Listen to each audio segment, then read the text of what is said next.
여기는 서울 종로구 평창동.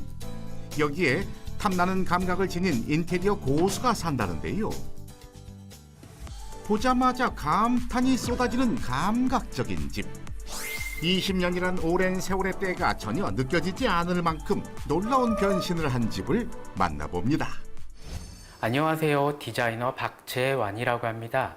저는 건축자재 분야 대기업에서 20년 동안 인테리어 내장재 디자인을 개발하는 서피스 디자이너로 근무를 했었고요. 지금 현재는 패션 브랜드에서 크리에이티브 디렉터로 활동하고 있습니다.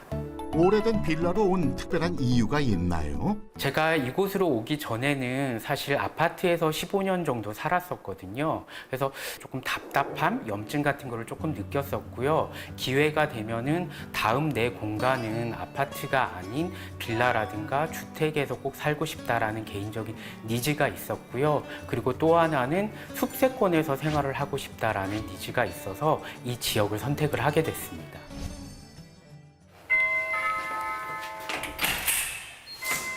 아유, 안녕하세요. 네, 안녕하세요. 이거 오래된 빌라를 되게 멋지게 리모델링 했다고 해서 소문 듣고 왔습니다. 네, 안에 좀 구경 좀 해도 될까요? 네. 예, 감사합니다. 너무 예쁘다.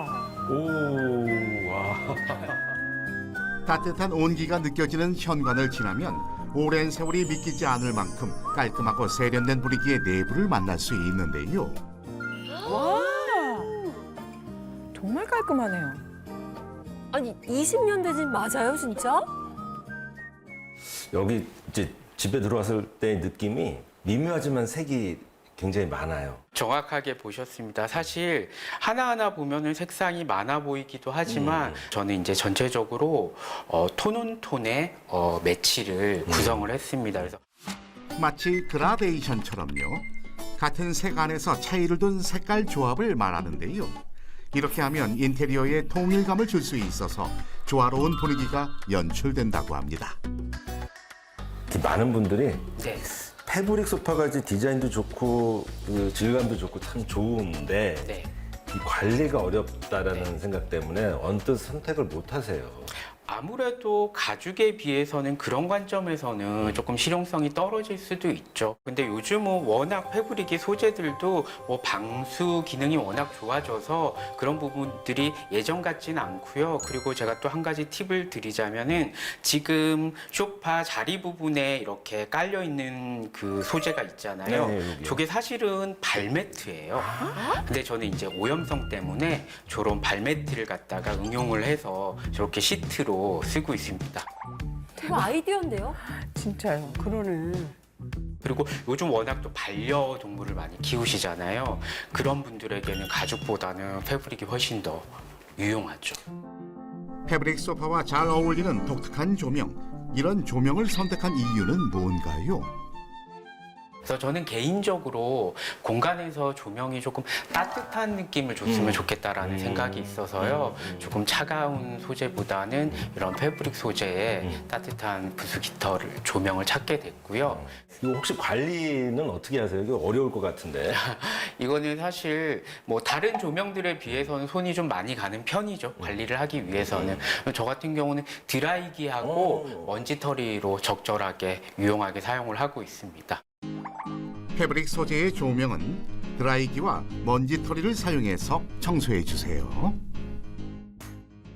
근데 얘가 좀 볼륨이 이렇게 큰 애가 하나 있는데 네. 요 옆에 보면 네. 완전히 다른 다르시죠? 애가 하나 네. 있어요. 사실은 여기는 보시면은 굉장히 천정고가 높잖아요. 굉장히 높아요. 예, 그래서 저는 이 공간을 보자마자 여기에는 길게 늘어뜨리는 펜던트 조명을 꼭 달아야 되겠다라고 생각을 했습니다. 근데 이제 워낙 이 깃털 조명이 존재감이 크다 보니까 왼편에 있는 펜던트 조명은 조금 모던한 형태로 그 대신에 색감이 조금 색감으로 변화를 주고자 했어요. 이렇게 대비가 있는데 전혀 뭐 어색하지 않고. 어색하지 않나요? 그럼 원래부터 이렇게 높은 공간이 있었던 건가요? 네, 집에? 사실은 이 공간 때문에 제가 이 집을 선택하게 된 계기라고 할 수 있습니다. 저는 아파트에 오래 살았었기 때문에 아파트는 천정고가 굉장히 낮잖아요. 그래서 이 높은 천정고를 보고 이 공간을 꼭 살고 싶다라는 생각이 들었습니다. 밋밋했던 천장에 재미를 주고 싶어서 전구 모양의 조명을 설치했답니다. 오랜 세월이 느껴지지 않는 데에는 넓은 거실도 한몫을 했는데요. 거실이 어마어마하게 커요. 넓어 보이나요? 예, 예. 사실은 지금 건축가 선생님이 서 계신 이 자리가 방이었어요. 그래서 이 자리가? 오른쪽에 보이는 이쪽 기둥과 왼편에 저 라운딩 기둥까지 벽이 있었고 옛날 구옥에서 보셨던 미닫이 문 기억나시나요? 네네네네. 큰 미닫이 문이 있었어요. 그래서 저는 사실 이제 싱글 라이프다 보니까 방이 많이 필요가 없어서 벽을 이제 허물게 됐죠. 이제 그 구옥 빌라들은 진짜 조심해야 될 부분들이 결과적으로는 도면이나 또 이제 구조 계산에 대한 데이터가 없기 때문에 어떤 게 내력벽이고 어떤 게 비내력벽인지 판단 내리기가 좀 일반적인 분들이 보기에는 판단이 어려우세요. 네, 맞습니다. 건물의 무게를 견뎌야 해서 변경할 수 없는 벽을 내력벽이라고 하는데 주인공 집의 경우 손댈 수 없는 내력벽은 곡선으로 다듬어서 인테리어 효과를 냈다고 합니다.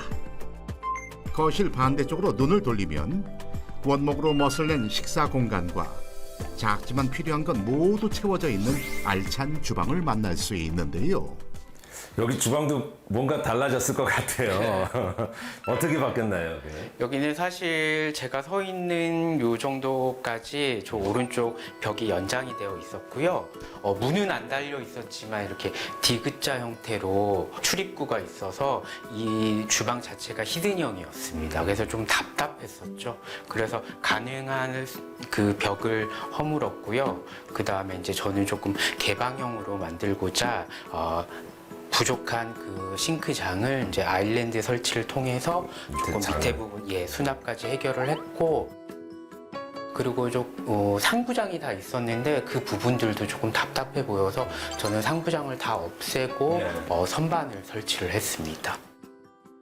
아, 그러면 좀 걱정이 되는 게 여기 이제 인덕션이 있단 말이에요. 네. 저도 이제 뭐 냉동 만두나 뭐 이런 거 네. 이제 후라이팬에다가 굽다 보면 네. 사방 팔방으로 이제 기름이 튀거든요. 네, 이거 유지하려면 되게 좀 힘드실 것 같은데. 인덕션도 마찬가지로 사용하고서 바로바로 클리닝을 해줘야 되는데, 한 가지 제가 좀 팁을 드리자면 저는 이제 요리를 할 때 요즘에 워낙 좋은 제품들이 많이 저거 드시면 나와요. 뭐. 요거는 이렇게 인덕션용으로 뭐 가스레인지도 상관이 없고요. 이렇게 가림막이 있습니다. 야. 그리고 이 소재가 지금 페인팅된 철제거든요. 그래서 가격도 굉장히 저렴하고요. 물티슈로 바로바로 닦으면 바로바로 그냥 지워집니다. 얼마에 사셨어요? 이게 2만 원이 안 줬던 것 진짜 같습니다. 저렴하네요. 그래도 최대한 잘 활용을 하시면은 그래도 좀 도움이 될 거라고 생각을 합니다. 요건 좋은 팁입니다. 안쪽으로 향하면 거실과는 또 다른 분위기의 침실이 있습니다. 여기가 지금 침실 네, 공간이신 마스터룸입니다. 거죠? 네. 거실하고 조금 분위기가 조금 예. 달라요. 일관성은 있지만은 약간은 틀리죠. 거실은 공용 공간이잖아요. 근데 마스터룸은 이제 그 저녁에만 뭐 잠을 자거나 휴식을 취할 때 늘 쓰는 공간이 아니잖아요. 그래서 공용 공간보다는 조금 더 과감하게 색상을 선정을 해도 괜찮습니다. 차분한 톤으로 포근한 느낌을 준 거실과 과감한 색깔로 포인트를 준 침실. 저도 이제 건축을 하고는 있는데 저조차도 솔직히 색깔을 쓰는 거에 대해서 조금 겁내하는 부분들이 있어요. 네, 어렵죠. 어려워요. 그 일반인들이 조금 그 색상에 대해서 좀 선택할 수 있는 팁 같은 게 좀 있을까요? 포인트 컬러를 쓰실 때에도 이제 주조가 되는 배경색과 그리고 포인트 컬러를 본인이 어느 정도 범위를 선정을 해서 접근을 하시는 게 좋습니다. 사용할 색의 범위를 정하는 게 무엇보다 중요하다는데요. 그래야 어색함 없이 전체적인 분위기가 조화롭게 어울린다고 합니다. 색깔 사용 꿀팁. 시간을 많이 보내는 공간은 질리지 않는 색으로, 침실이나 현관처럼 좁은 공간은 화려한 색으로 포인트를 주기 꼭 기억해 두세요. 꼼꼼한 현장 확인 덕분에 집주인의 개성을